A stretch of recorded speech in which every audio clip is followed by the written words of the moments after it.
हरि ओम सहस्रशीरेखा पुरुषा सहस्राक्षः सहस्रपात सभूमिगुं सर्वतः स्मृत्वाद्यतिशतसाङ्गुलं पुरुषये वेदम्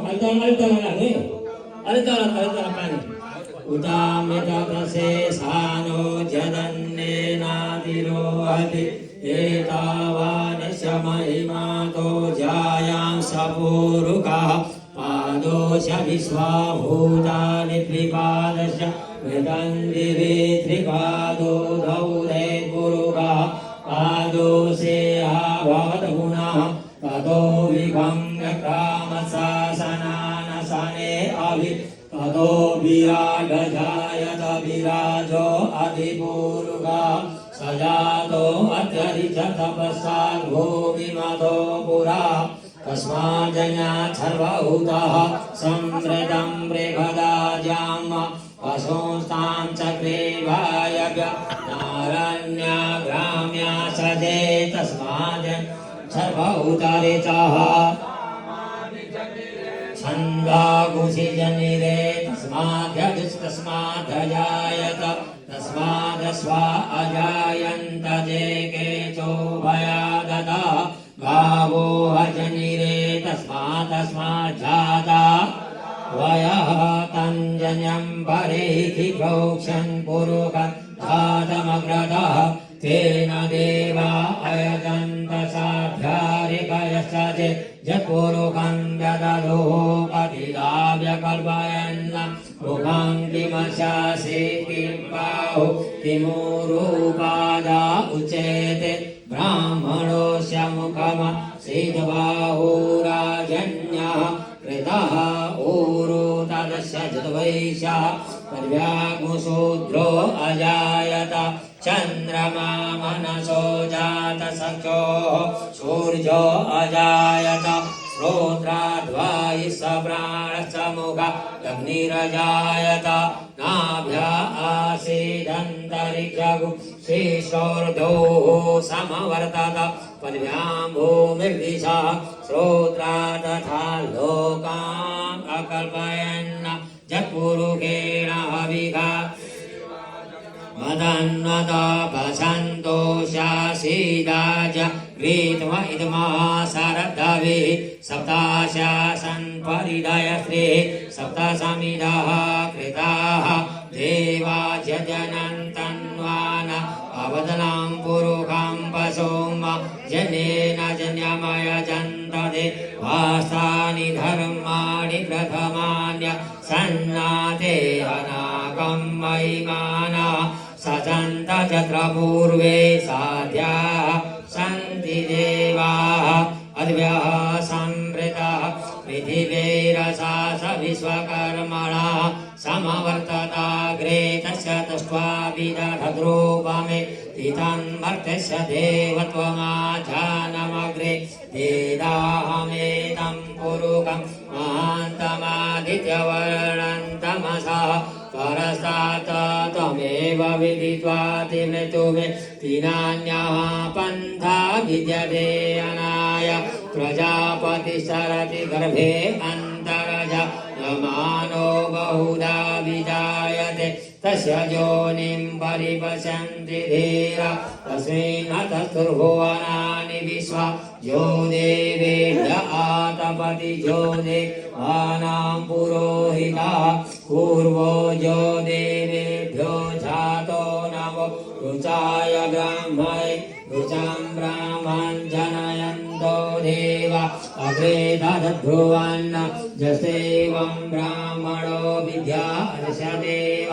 असन्वसे श्रीसते लक्ष्मी अहोरात्रे पार्श्वे नक्षत्राणि रूपमस्मिनो व्यातं विश्रन्निगाणामं महिगाण सर्वलोकं हरिः ॐ आशु शिशानो बृहवो नवीमो घना घनः शोभणसरेखणीनां सङ्क्रन्दनो निमिष एकवीरः शतगुंसेना अजयच्छाकमिन्द्रः सङ्क्रन्दनेन निमिषेण जिष्णुना विस्तारेण दुश्चवनेन विष्णुना तदिन्द्रेण जयत तथार्थं युद्धो नरैकु न विश्वासैकु हस्तैः सनिघङ्गिर्वसे सगुं सृष्टा द इन्द्रो गणेन सगुं सृष्टादिक्षोमपावाहु सदुग्रधन्वा प्रतीता बृहस्पते परिदीयानतेन रक्षोहामितामपवादमान् प्रवञ्जन्सेनाः प्रमिळो जुधा जयन्नस्माकमेध्यविदा बलविन्यायस्थवीरः प्रवीरः सास्वान्वाजि सहमान उग्रः अभिवीरो अभिसत्वा सहोजा जैत्रमिन्द्ररथमातिष्ठ गोवित गोविदं भद्रबाहुन् जयन्तमध्वप्रमेणन्तमोजसा इव गुंसजाता अनुवीरयध्वमिन्द्रम् सखायो अनुसगुरवधम्म अभिगोत्राणि सहसा गाहमानो दयो धीरः शतमन्युरिन्द्र दुश्चवनः प्रतनाघाटयुद्धोऽस्माकगु सेना अवतु प्रयच्छो इन्द्र आसानेता बृहस्पतिर्दक्षिण जन्यः पुर एतु सोमः देवसेनानामभिवञ्जतीन जयन्तीना मरुतो जन्तग्रह्म इन्द्रश विष्णो वरुणशराण्यः नामरुता घुसध उग्रह्मा महामनसां भुवनच्यवानां देवानां जयतामुदसाता उद्धरिघयमघवन्नायुध नुचत्वनां मकानामनागुंसि उद्वृत्रहन्वाजिनां निद्रधानां जयतां जन्तुघोषाः अस्माकमिन्द्रः समृते कुध्वजे अस्माकं जायिकवस्ता जयन्तु अस्माकं वीरा उत्तरे भवन् कस्मा उदेवा अवताहवेकु अमेकाञ्चितं प्रतिलो भयन्तिर्गृहाणाङ्गानप्ये परे अभिप्रे निर्धारेषु शोक रन्देना मित्रास्तमसा सचन्दाम अवसृष्टा परापत सरभे ब्रह्मसगु सिते गच्छामि प्रपदशनामि काञ्चनोचिका प्रेता वः शर्मजसतो उग्रा वः सन्तु गाहवो नादृख्या यथा सथ असौ जासेना परेखावभेति न ओजस वर्धमानाथाङ्गोहत तमसा अभ्रदेन जधामि अन्यो अन्यन्न जानान्न यत्र बाणाः सम्पदन्ति गुमराभिशिखा इव तन्न इन्द्रो बृहस्पतिरदितिः सर्मजसतु विश्वाः सर्मजसतु मर्माणि ते बर्मणाच्छादय विशोमस्वा राजामृतेन नुवसाम पुरोर्परीयो वरुणस्ते कृणोतु जय तन्त्वानुदेवा मदन्तो हरिः ॐ बिभ्राट बृहद पिबतु सौम्यं मध्वा युर्दधजन्यपदावभिरुतं बाधजूतो जो अभिरक्षति त्मना प्रजाः पुभोगपुरुधा विराजति उदुतं जातवेदसं देवं भवन्ति केतवः त्रिशे विश्वाय सूर्यं जेनापावकचक्षसा भुरण्य तञ्जनामनु तं वरुण पशसि दैव्यावदर्जो आगतगूरथेन सूर्यध्वज मध्वाजन्यगुं समन्दाते तं प्रज्ञदायं वेन चित्रं देवानां तं प्रज्ञदा पूर्वथा विश्वते मथा ज्येष्ठताति वरैखदगुसर्विदं प्रतीचीनां व्रजनन्दो हसे धुनिमा सुञ्जयन्तमनुया सुभर्गसे अयं भेन सोदायत वृष्टिगर्भा ज्योतिर्जरायुरजसे विमाने इममपागुं सङ्गमे सोजससि सुन्नभिप्रामतिभिरिहन्ति चित्रं देवानामुदग धनिकं चक्षुर्मित्रश्च वरुणश्च हे आप्रद्यावा तरिचगुं सूर्य आत्मा जगतस्तुखस विविधेषु षष्टि विश्वानरः सविता देव एतु अपि यथा जुवानो विसञ्जनो वचदान् वनितेनीके यदनपच्चभित्रहन्नुदगा अविसूर्य सर्वन्तवृन्दसे वसे करणे विश्वधरे सतो ज्योतिकृदसि सूर्य विश्वमाभासि रोचनं तचोर्जश देवतं तं मयितं मध्य पतो विदधगुं सञ्जभार जनेदयुक्तहरितः सदसा सस्तनुते शिवस्मै तन्मित्रश्च वरुणश्च विचक्षे सूर्यो रूपं कृणुते यो रूपस्ते अनन्तमन्यतृसदस्य वाजः त्रिसमन्यधरितः संवरन्ति परमाम् असि सूर्यवण नित्यमहाम् असि महस्ते सतो महिमा मनस्यते द्वादेव महाम् असि वर्षोजस वसा महामसि मन्हादेवानाम सूर्या पुरोहितो विभुर्ज्योतिरद ब्रह्म श्रायन्त इव सूर्यादिन् इन्द्रवक्षति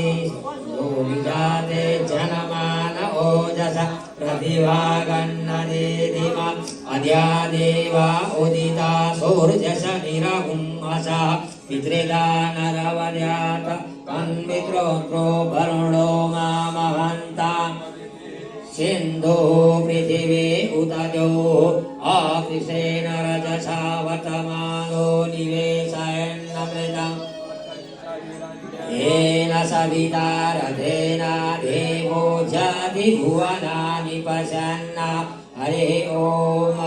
नमः सम्भवाय च मयो भवाय च नमः शङ्कराय च महेशकराय च नमः शिवाय च शिवतराय च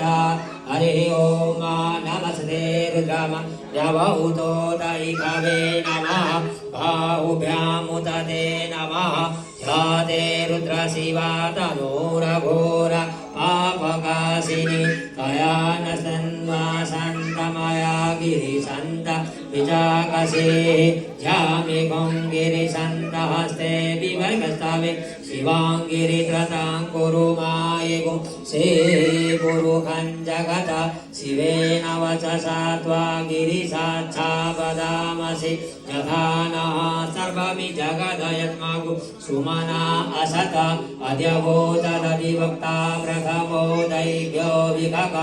अहिं स सर्वाञ्जम्भयं सर्वाच्चजात् धान्योधराचि पराशुभ असौजो वसर्पति नीलग्रीवो विलोहिता उदैनङ्गो वा अद्रिसन्नद्रिस उदहार्य सदृष्टो मृदयादिनः नमोऽस्तु नीलग्रीवाय सहस्राक्षाय मेदुके अधोजे अश सत्वानु अन्तेभ्यो करन्नमः प्रमञ्चदन्ननस्तभुवयोराज्ञो जाम जासते हसै भव भराता भगवो भव विजन्तनो कपर्दिनो विशल्यो माणवा उत अनेशन्न शजाइकव आभुरशनिक गदे जाते तिर्मि दुष्टमासते बभूवते धनो त्वया स्वानिषद च मयस्मया परिभुज परिदेरन्ननो हेतिरस्मां देणक्तो विश्वद अधो जयिकुदिष्टवारे इदं मा अवतत्य धनुष्टगुं सहस्राक्षसते कुदे निशीर्जशल्यान मुखा शिवो नः सुमना भव नमस्त आयुधाय नाथ तताय दृष्णावे उभाभ्यां मुदते नमो बाहुभ्यां तव धन्वने मानो महान्तमुदमानो अर्वकं मान उक्षन्तमुदमान उक्षितं मानो वधीः पितरं मोदमातरं मानः प्रियास्तन्नो रुद्ररीरिका मानस्तोके धनये मान आयुधि नो गोकुमानो अश्वे कुरेरिका मानो धीरानुद्रवापिनो पदीरे अभिमन्तः सदमित्वा हवामहे नमो हिरण्यवाहवे दीनान्ये दिशां च पतये नमो नमो वृक्षेभ्यो हरिकेशेभ्यः पशूनां पतये नमो नमः सख्विञ्जराय त्रिकीमते पदीनां पतये नमो नमो हरिकेशायोपवीतिने पुषाणां पतये नमो नमो बभ्रुषाय व्याधिने नानां पतये नमो नमो भवस्यहेत्यै जगतां पतये नमो नमो रुद्राय तदायिने क्षेत्राणां पतये नमो नमः सूताय हन्दैवनानां पतये नमो नमो रोहिताय स्थपतये वृक्षाणां पतये नमो नमो